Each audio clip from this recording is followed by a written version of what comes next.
Hey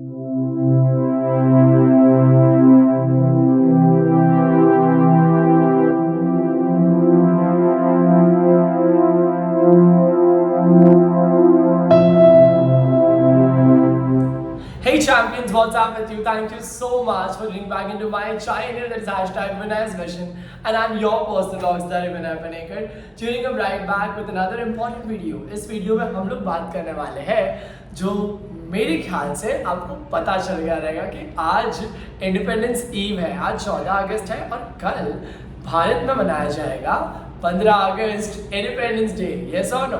तो मैंने सोचा क्यों नहीं कि मेरा टॉपिक भी इसके आजू बाजू में रिलेट करे, तो मैंने यहाँ पर आज जो पढ़ाने के लिए लिया है एक ऐसे जिसका नाम है हमारे राष्ट्रीय त्यौहार।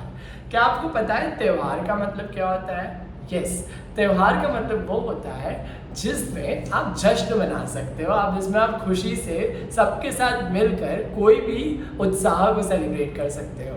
ओके, उत्सव को, आई एम सॉरी, कोई भी पर्टिकुलर फेस्टिवल को सेलिब्रेट करने के लिए you need a lot of excitement and happiness. उसी तरीके से राष्ट्रीय त्यौहार क्या होता है? राष्ट्रीय त्यौहार ये त्यौहार होते हैं जो कंप्लीटली पूरा देश मनाता है। ऑलराइट, इर्रिस्पेक्टिव ऑफ वो कौन से भी धर्म का क्यों नहीं हो, वो कौन से भी जात का क्यों नहीं हो, वो कौन से ही कास्ट का क्यों नहीं हो, सारे के सारे लोग मिलकर वो पर्टिकुलर त्यौहार को मनाते हैं। चलिए देखते हैं हिंदी में हमारे राष्ट्रीय त्यौहार को किस तरीके से इलैबोरेट किया गया है। जिन त्यौहारों को धर्म और जाति भुलाकर संपूर्ण राष्ट्र मनाता है उन्हें राष्ट्रीय त्यौहार कहा जाता है। ये आपको पता चल गया? समझ में आया कि नहीं आया? यस, स्वतंत्रता दिवस, गांधी जयंती तथा गणतंत्रता दिवस हमारे प्रमुख राष्ट्रीय पर्व हैं। मतलब ये तीन जो त्यौहार है, स्वतंत्रता दिवस, उसके बाद में भी हैव गणतंत्र दिवस, ये पहला वाला इंडिपेंडेंस डे, गणतंत्र दिवस मतलब रिपब्लिक डे, और गांधी जयंती। स्वतंत्रता दिवस के बारे में डिस्कशन करते हैं। 15 अगस्त 1947 को भारत अंग्रेजी के 150 वर्षों की गुलामी से मुक्त हुआ था। यस और नो? आपको पता है ना, Britishers have ruled over India for more than 150 years and exactly on 15th August 1947 by the efforts of all the leaders we have got independence.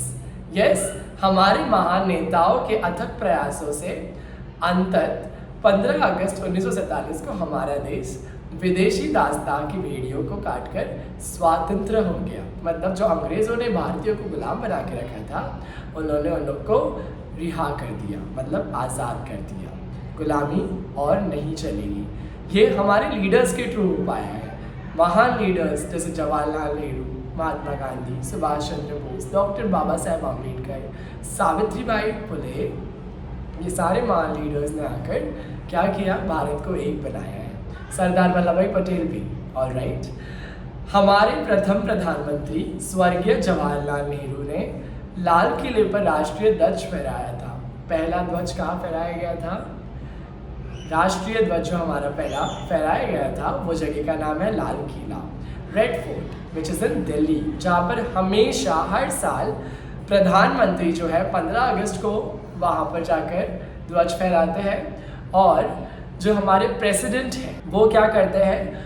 वो 26 जनवरी को जाकर वहाँ पर ध्वज फहराते हैं। तो आपको पता रहना चाहिए कि इंडिपेंडेंस डे के दिन प्राइम मिनिस्टर लाल किले पर जाके झंडा ऊंचा करते हैं एंड प्रेसिडेंट जो है 26 जनवरी को जाकर झंडा ऊंचा करते हैं लाल किले पर। ऑलराइट, रेड फोर्ट कहाँ है? दिल्ली में है। इसलिए हम 15 अगस्त का समारोह बड़ी धूमधाम से मनाते हैं। ये स्वतंत्रता दिवस हुआ। हम देखते हैं नेक्स्ट जो है वो है गांधी जयंती। महात्मा गांधी का जन्म 2 अक्टूबर 1869 को काठियावाड़ में पोरबंदर नामक रियासत में हुआ था। पोरबंदर में इनका जन्म हुआ था। कभी 2 अक्टूबर 1869। गांधी जी ने अहमदाबाद के निकट साबरमती नदी के तट पर आश्रम की स्थापना की। गांधी जी ने कहाँ पर उनका आश्रम खोला? यस, अहमदाबाद के निकट साबरमती नदी के तट पर। उन्होंने रक्त की एक बूंद बहाए बिना 1919 में रोलैक्ट एक्ट के विरोध में, 1930 में नमक आंदोलन तथा 1942 में भारत छोड़ो आदि विभिन्न आंदोलन चलाए। मतलब बिना वायलेंस के अगर महात्मा गांधी जाने जाते हैं तो वो 3 चीज़ों के लिए जाने जाते हैं: पीस, शांति, नॉन वायलेंस, अहिंसा, and the third and the very important thing is उनका जो सिंप्लिसिटी था। सिंप्लिसिटी मतलब वो इतने पैसे वाले थे, अमीर घराने के थे, लॉयर थे, वर्ल्ड क्लास प्रीमियम लॉयर थे वो। मेरे को बता देने दो आपको ये बात कि वो इंग्लैंड से अपनी ब्यूरोक्रेसी प्लस अपना उन्होंने जो जितना भी पूरा उनका लॉ स्टडीज़ किया था वो उन्होंने कहाँ से करके आया था? एग्जैक्टली इंग्लैंड से करके आया था। उनका जो बैरिस्टर डिग्री था वो इतना हाईली क्वालिफाइड था कि उन्होंने उसको कहाँ से करके आया था? इंग्लैंड से। ये सब आपको पता रहना चाहिए, ये आपका जर्नल नॉलेज इंप्रूव करेगा। आपको मैं एक दास्तान बताता हूँ जो हुआ था कहाँ पर गांधी जी के साथ में, इंग्लैंड में। जब उन्होंने फर्स्ट क्लास ट्रेन की टिकट ट्रेन की टिकट लिया था तो जब वो ट्रेन के डब्बे में जाकर बैठे जो फर्स्ट क्लास था तो वहाँ पे टीसी ने आकर महात्मा गांधी को बोला कि तुम तो काले हो, फर्स्ट क्लास लोग ये डब्बे में नहीं बैठ सकते, निकलो बाहर, और धक्का देके उनको स्टेशन पर निकाल दिया था। जब महात्मा गांधी ने कसम खाया, तुमने मुझे इस ट्रेन से बाहर निकाले हो, मैं तुमको मेरे देश से बाहर निकाल दूंगा। इन्होंने इस प्रण को लेकर आज हमारे देश में आज़ादी लेके आई है। तो हमको नहीं भूलना चाहिए महात्मा गांधी का त्यौहार जो राष्ट्रीय त्यौहार के रूप में हमको हमारे यहाँ मनाया जाता है। ऑलराइट, उन्होंने रक्त की एक बूंद बहाए बिना किया ये, देश के लिए अपना जीवन समर्पित कर देना, जिंदगी को जन्म दिवस को अविस्मरणीय बनाने के लिए प्रतिवर्ष 2 अक्टूबर को गांधी जयंती मनाई जाती है। ओके, गणतंत्र दिवस, अब जो तीसरा जो दिन है वो है रिपब्लिक डे। स्वतंत्र देश ने अपना संविधान बनाया और 26 जनवरी 1950 को यह संविधान लागू हो गया। जो देश था हमारा इंडिया, उसमें रूल्स चाहिए थे। अभी हर चीज़ों के रूल्स होते हैं। ये सो ना, अगर आप कोई स्कूल भी खोलोगे, आप कोई ट्यूशन जाते हो तो आपको पता है ना हर जगह के अलग अलग रूल्स होते हैं। तो वैसे कंट्री पूरी आज़ाद हुई है 15 अगस्त 1947 में, तो अभी इसके रूल्स क्या रहेंगे? इसके अंदर कैसा राजपाट चलेगा? कैसे कोई राजा रहेगा क्या? कोई प्रधान रहेगा क्या लोकतंत्र रहेगा? क्या राजतंत्र रहेगा? वो कैसे मालूम पड़ेगा? तो गणतंत्र दिवस मनाया जाता है कब? 26 जनवरी 1950 को। इसका मतलब ये होता है कि भारत में जब संविधान लागू हुआ तो इस दिन से लागू किया गया संविधान। मतलब जो भी रूल्स एंड रेगुलेशन बनाए गए थे, इसको बनाने के पीछे बाबा साहेब आम्बेडकर, डॉक्टर बाबा साहेब आम्बेडकर का बहुत बड़ा हाथ था, जिसके थ्रू ये संविधान जो है लागू किया गया।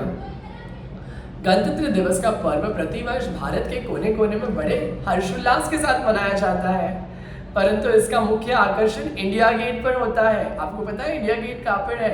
यस, दिल्ली में है। आप अगर उसको चेक करोगे तो वहाँ पर ब्यूटीफुल परेड एंड एक्सीलेंट वहाँ पर flag hoisting and everything is done over there. Army, navy, air force वाले सब आते हैं वहाँ पर। आप एक बार डेफिनेटली चेक करना ऑन गूगल और on YouTube, you will definitely come to know about the beauty and the grandeur that we celebrate on India Gate on 26 January. प्रातः सबसे पहले प्रधानमंत्री अमर जवान ज्योति पर शहीदों को श्रद्धांजलि अर्पित करते हैं। मैंने आपको क्या बोला? 15 अगस्त को प्रधानमंत्री लाल किले पे रहते हैं, तो इंडिया गेट पे वो 26 जनवरी को रहते हैं, क्योंकि 26 जनवरी को लाल किले पर कौन रहता है? प्रेसिडेंट रहता है। तो प्रधानमंत्री कहाँ रहते हैं? इंडिया गेट पे रहते हैं। और राइट, वो श्रद्धांजलि अर्पित करते हैं उन लोगों को जिन्होंने इस देश की आज़ादी के लिए या इस देश को अच्छाई दिलाने के लिए अपनी जान गंवा दी, जो शहीद हो गए। उसके बाद राष्ट्रपति राष्ट्रीय ध्वज फहराते हैं। राष्ट्रपति को 21 तोपों की सलामी दी जाती है। हमारी सेना के विभिन्न अस्त्र शस्त्रों का प्रदर्शन किया जाता है। विभिन्न राज्यों के लोक नर्तक तथा राज्यों की मनमोहक झांकियाँ परेड का विशेष आकर्षण होती है। मतलब यहाँ पर बताया गया है कि अलग अलग तरीके से dance, cultural activities with the parade of soldiers and everything is done in a very grand manner which makes it more than extravagant, and which is why we celebrate Republic Day again with a grand celebration, because it is again the joy of having the constitution in our country, which makes it more unique, and our constitution is the longest constitution in the world. Don't you know that? I hope you would. So thank you very much for watching the video till this end. I hope you would have understood a lot of things out of this topic. So if you have not subscribed my channel, you should definitely do it. We are Indians, right? Please support an Indian guy who need excellence in life. So yeah, until we meet for the next time, I wish you all the best. Just keep rocking, just keep nailing. Thank you very much. All the best.